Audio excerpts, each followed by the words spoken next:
Hey, it's Dr. Birchler here. And at the time I'm recording this, we're having a snowstorm in the area today. This is February in good old Pennsylvania, and sometimes we have these things.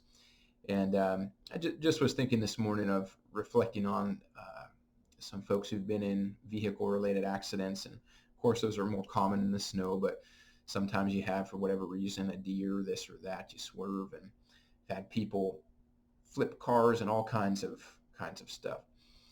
And there's a certain percentage of people that they're really tough, and they'll have these things happen that by any stretch of the imagination are traumatic or a relatively big deal, and and they'll just kind of be like, yeah, I rolled the car 4 times, but I'm all right, not too bad. And there is a certain virtue in toughness, and I'm like that myself to some extent. Um, but I would say that as we get beyond biological speeds, so if you can run 10 miles an hour, you're pretty fast. Um, but we start getting into 20 miles an hour, 30 miles an hour, you start getting into cars, you start to get into boats and jet skis and water skiing and all these kind of things. And we're getting beyond the speeds that are normal for our biology to experience, trips, falls, things like that. And the tissue damage is greater, and it is a big deal.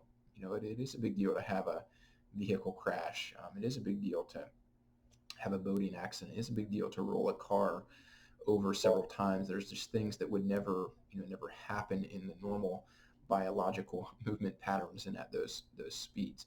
So my only point in this is to say that yes, it's great to be tough in those kind of things, but don't be so to a fault to the point where there's damage to the body. And the only person that toughness will lead to maybe not dealing with something that should be dealt with, and it's just harming oneself over time, not thinking about the long-term consequence of that. So finding that balance between not making stuff a big deal that doesn't need to be, but also being able to do something to repair things and just have your body be able to work right for a long time.